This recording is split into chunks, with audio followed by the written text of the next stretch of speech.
तो पिछले एपिसोड में हमने देखा था कि ये वुफेंग की एक्स गर्लफ्रेंड लिनलिन उसके साथ रिलेशनशिप में वापस आना चाहती थी, पर तभी वुफेंग की हेल्प करने के लिए किन जूजू पहुंच जाती है, जो अपने अमेजिंग स्टाइल से उसको जलील करने के बाद वहां से भेज देती है। दूसरी तरफ मिस्टर मा, जो कि ये वुफेंग से बदला लेना चाहता था, वो उसके होटल के खिलाफ कुछ प्लानिंग करने लगता है। इसलिए रात को जब ये वुफेंग डॉक्टर जाओ के साथ अपना डिनर एंजॉय कर रहा था, तभी मिस्टर मा अपने गुंडों के साथ उसके रेस्टोरेंट के अंदर घुस जाता है। इस एपिसोड की स्टार्टिंग में दिखाया जाता है कि जैसे ही ये वुफेंग को ये खबर अपने होटल के एक स्टाफ के थ्रू मिलती है, वो बहुत ज्यादा कंफ्यूज होते हुए कह रहा था कि आखिर कौन लोग आए हैं और क्या कह रहे हैं। वो काफी घबराते हुए बताती है कि बॉस, असल में ये केस एक फूड पॉइजनिंग का है, इसलिए वो लोग हमारा होटल बंद करवाना चाहते हैं। उनका कहना था कि हमारे होटल से एक बंदा खाना खाकर गया और उसकी हालत खराब हो गई, इसलिए सेक्शन चीफ सॉन्ग खुद यहाँ पर आए हैं हेल्थ डिपार्टमेंट से हमारे होटल को बंद करवाने के लिए। ये सुनने के बाद डॉक्टर जाओ खड़े होते हुए कह रहे थे कि ये वुफेंग, ये मैटर तुम मुझ पे छोड़ दो,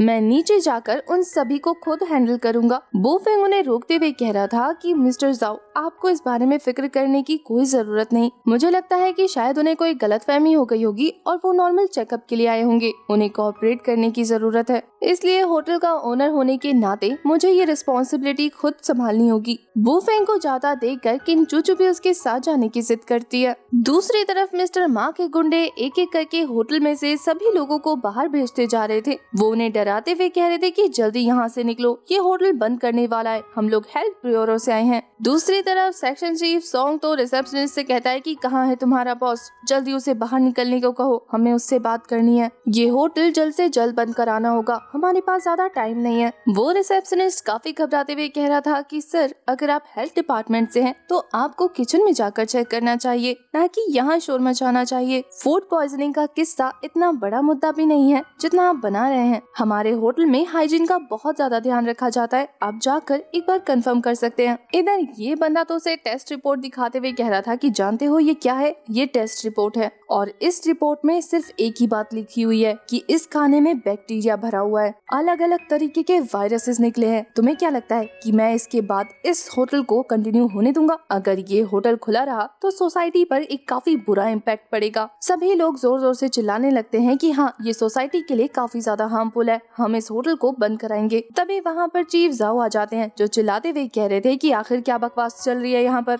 तुम्हें किसने हक दिया इस तरीके से शोर मचाने का और ये कहने का कि ये होटल तुम बंद करा के रहोगे। चीफ सॉन्ग तो कहता है डॉक्टर जाओ से कि तुम बीच में मत पड़ो ओल्ड मैन, ना तुम यहाँ के बॉस हो और ना ही ये तुम्हारा मैटर है, तो इससे दूर रहो। मैं यहाँ पर सिर्फ इस होटल के ओनर से बात करने आया हूँ, क्योंकि मैं हेड हूँ हेल्थ ब्यूरो इन्वेस्टिगेशन डिपार्टमेंट का, वरना तुम्हें क्या लगता है कि मैं तुम्हारे जैसा ऐरा गहरा बंदा हूँ जो किसी के भी होटल में आकर उससे बकवास करूंगा। अब ये ऐरा गहरे वाली बात सुनने के बाद तो डॉक्टर जाओ को काफी ज्यादा गुस्सा आने लगा था, पर वुफेंग उनका हाथ पकड़ते हुए उन्हें शांत करते हुए खुद बात करने लगता है। वो तो कह रहा था कि क्या आप जानते हैं ये कौन है? वो तो कह रहा था कि नहीं, मैं इसे नहीं जानता, और वैसे भी इस बड़े मुंह वाले आदमी का मैं जानकर करूंगा भी क्या। तभी पीछे से मिस्टर मा आते हुए काफी घमंड के साथ कहता है वुफेंग से कि अब तुझे पता लगा कि मैं कौन हूँ और मेरी पावर कितनी ज्यादा है। मेरे सामने तुम लोग कुछ भी नहीं हो, अब मैं देखता हूँ कि ये शॉप कैसे ओपन रहती है। किन चूचू का कहना था कि चाहे तुम कितने ही बड़े 30 मार खा क्यों ना हो, अगर इस होटल में कोई कमी नहीं है तो इसे खुलने से कोई नहीं रोक सकता।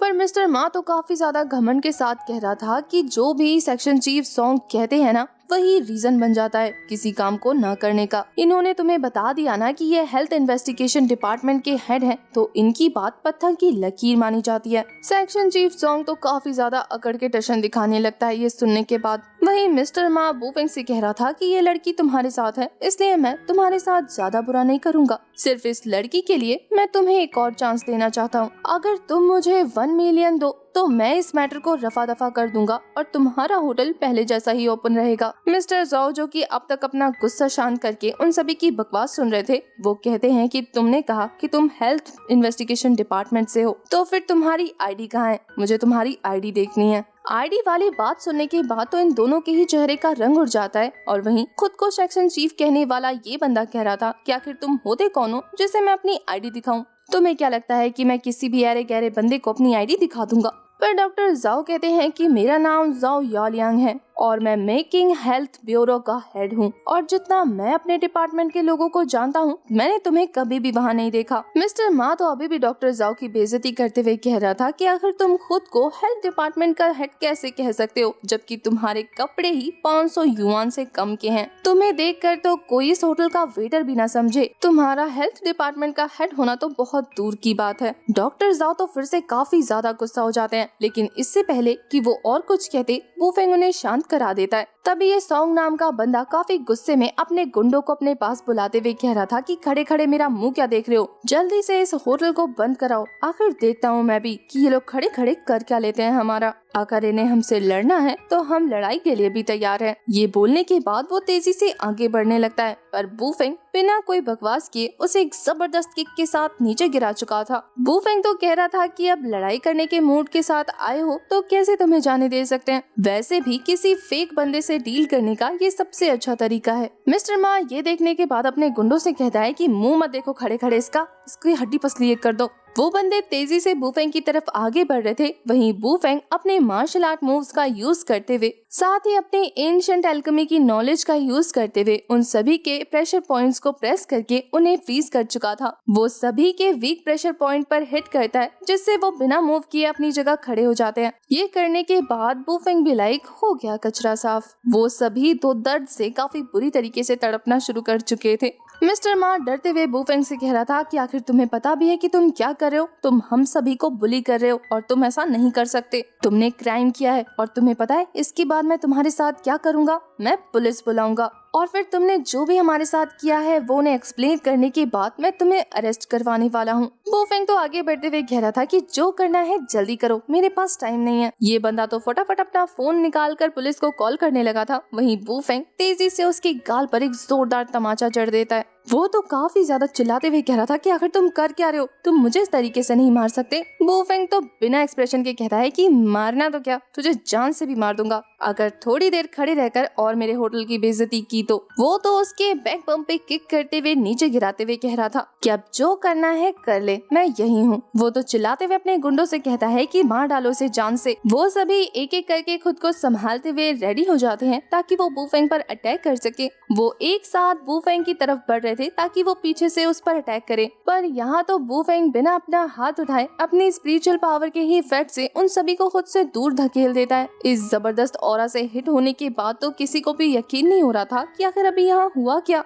पर तभी उन गुंडों को नजर आता है कि वू फेंग की आंखों से ब्लू कलर का फ्लेम रिलीज हो रहा है और वो सभी डर के वहाँ से भाग जाते हैं। खुद को सेक्शन चीफ कहने वाला ये सॉन्ग नाम का बंदा भी वहाँ पतली गली से निकलने की कोशिश कर रहा था, पर डॉक्टर जाओ उसे जाने नहीं देते। ये देखने के बाद वो कह रहा था कि बड़े भैया आप क्या कर रहे हैं, मुझे जाने दीजिए। मैं आपसे वादा करता हूँ कि हम दोबारा फ्यूचर में कभी नहीं मिलेंगे। डॉक्टर जाओ तो गुस्से में कह रहे थे कि अभी थोड़ी देर पहले तू मेरी इंसल्ट कर रहा था और अब मैं अचानक से तेरा बड़ा भैया बन गया। आखिर तेरी हिम्मत हुई कैसे ये प्रिटेंड करने की कि तू हेल्थ ब्यूरो डिपार्टमेंट का डिटेक्टिव है। अब मैं इस मैटर को बहुत ज्यादा सीरियस तरीके से हैंडल करने वाला हूँ। तुझे क्या लगा कि तू यहाँ से बच के जा सकता है? मैं अभी पुलिस को बुलाऊंगा। पुलिस का नाम सुनने के बाद मिस्टर मा, जो कि अभी इतना ज्यादा चौंक रहा था, वो डर से कांपते हुए कह रहा था कि प्लीज पुलिस को मत बुलाना। वो वू फेंग से कहता है कि हम इस मैटर को आराम से भी सुलझा सकते हैं, कि चलिए प्राइवेट में चल के बात करते हैं। उनके बातों के ही बीच में मिस्टर मा के पॉकेट से एक कॉइन बाहर निकल कर गिरता है। उस कॉइन को देखने के बाद हमारा ये वू फेंग काफी ज्यादा क्यूरियस था। वो उस कॉइन को हाथ में उठाते हुए मिस्टर मा से कह रहा था कि मुझे तुम्हारे पैसे नहीं चाहिए, बल्कि मेरे कुछ सवाल हैं जिनके जवाब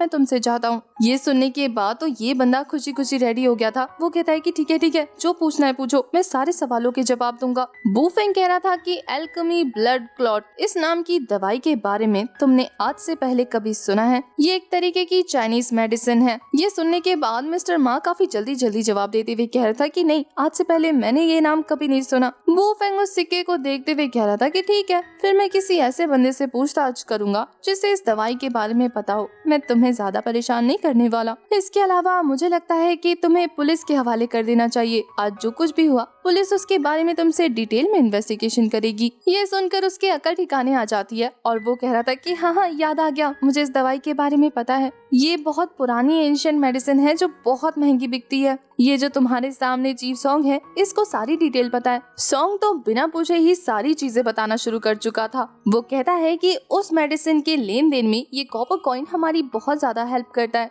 हम अपने लेन देन के लिए इसी का यूज करते हैं। जब भी हमें नए प्रोडक्ट की जरूरत होती है तो हम इस कॉपर कॉइन को उस स्टोन लायन के मुंह के अंदर रख देते हैं, जिससे उन डीलर्स को पता लग जाता है कि हमें स्टॉक की जरूरत है और फिर उनमें से एक बंदा हमें कांटेक्ट करता है और उसके बाद हमें हमारा स्टॉक मिल जाता है। इससे ज्यादा मुझे और कुछ नहीं पता, प्लीज हम पे रहम खाइए, हमें जाने दीजिए। बू फेंग तो सॉन्ग से पूछ रहा था कि तुम्हें पता है वो ड्रग सेलर आखिर दिखता कैसा है। सॉन्ग बहुत ज्यादा डरते हुए बताता है कि एक दिन मैं मेडिसिन लेने के लिए काफी ज्यादा जल्दी चला गया था, तो मैंने एक बंदे को देखा जो कि काफी ज्यादा मोटा था। उसकी बॉडी पे टैटूज बने हुए थे और उसके चेहरे पर एक बड़ा सा मोर था। वो लोग काफी ज्यादा खतरनाक लोग हैं, इसलिए मेरी हिम्मत नहीं हुई कि मैं ज्यादा पास जाकर उनसे बात करूं। इसलिए मैंने दूर से उसके जाने का वेट किया और उसके जाते ही अपनी मेडिसिन कलेक्ट कर ली। यहाँ बू फेंग डॉक्टर जाओ से कह रहा था कि डॉक्टर जाओ, हमें ज्यादा से ज्यादा इसकी इन्वेस्टिगेशन करनी होगी, क्योंकि मुझे लगता है कि ये मैटर हमारी सोच से भी ज्यादा बढ़ चुका है। अगर हम लेट करेंगे तो और भी ज्यादा लोग हर्ट हो जाएंगे। उनके बातों के ही बीच में पीछे से हमारी किनचूचू ने पुलिस को कॉल कर दिया था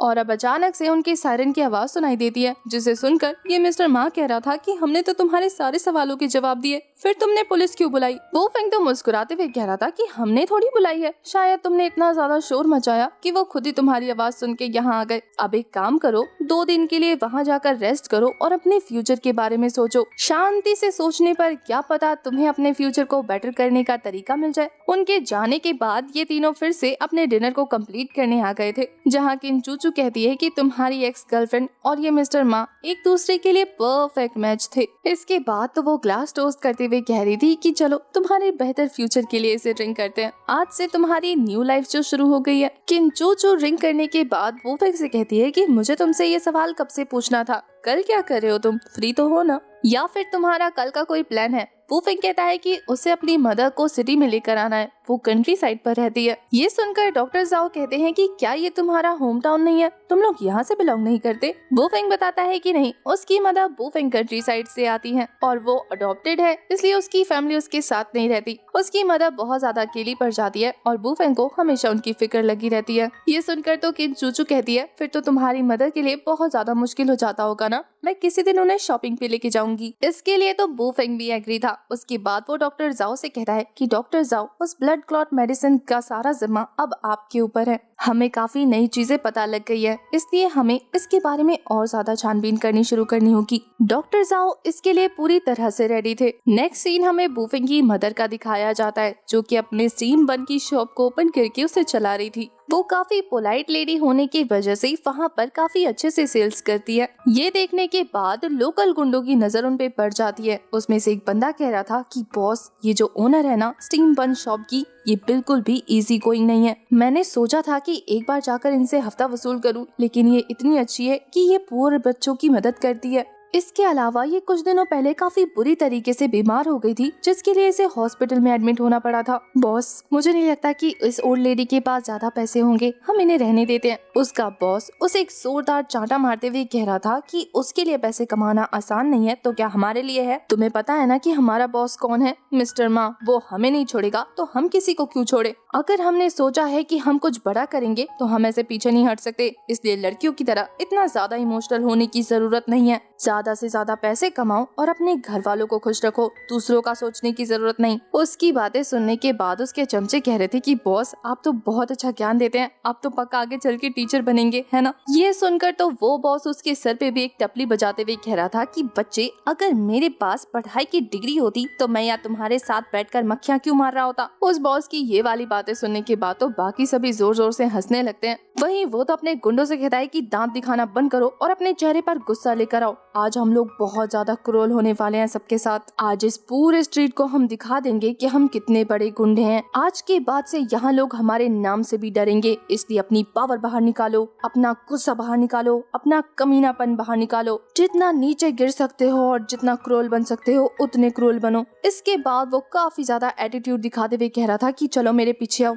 वैसे देखने से वो गुंडा कम जोकर ज्यादा लग रहा था। यहाँ दूसरी तरफ ये वुफेंग की मॉम की दुकान पर काफी सारे कस्टमर्स थे। ये बंदा अपनी पलटन लेकर वहाँ जाने के बाद कह रहा था कि आपकी दुकान तो सच में बहुत अच्छी चल रही है। वुफेंग की मदर को लग रहा था कि ये नए कस्टमर है, इसलिए वो उन्हें ग्रीट करते हुए कह रही थी कि आपको क्या चाहिए बताइए। वो बंदा तो गुस्से में उसकी दुकान पर लात मारते हुए कह रहा था कि हमें जो चाहिए होगा हम ले लेंगे, हम तुम्हें क्यों बताएंगे, हम मिस्टर माँ के लिए काम करते हैं, तुझे क्या लगा कि तुझे पैसे देकर सामान खरीदेंगे। यहाँ की सारी जमीनें, सारी दुकानें मिस्टर माँ के अंडर आती हैं, इसलिए यहाँ टिकने के लिए तुम्हें प्रोटेक्शन फीस देनी होगी। आज से लेकर हर महीने जब भी हम तुम्हारे दरवाजे पर आए, समझ जाना कि हमारे प्रोटेक्शन फीस देने का टाइम हो गया है। दोबारा इस बारे में हम तुम्हें याद नहीं दिलाएंगे। ये बोलने के बाद वो वहाँ पड़े टीन के डब्बे में सारे के सारे पैसे देखकर उसे उठा लेता है, वो भी ये कहते हुए कि ये सारे पैसे हमारी फीस है। हाँ, ये पूरे नहीं है, इसलिए हम आधे पैसे कल लेने आएंगे,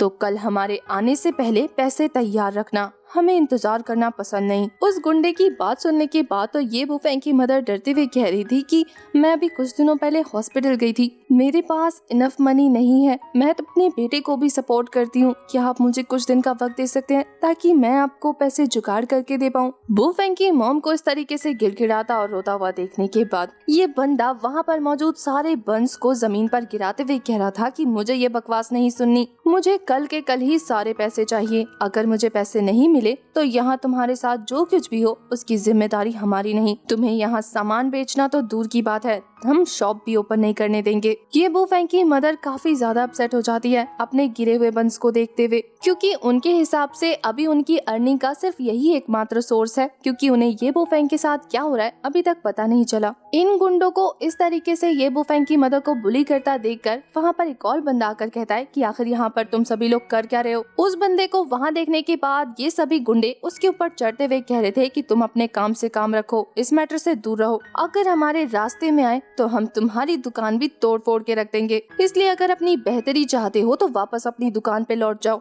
ये बोलकर वो उस बंदे को डराना शुरू कर चुके थे। इसी के साथ हमारा ये वाला एपिसोड हो जाता है खत्म।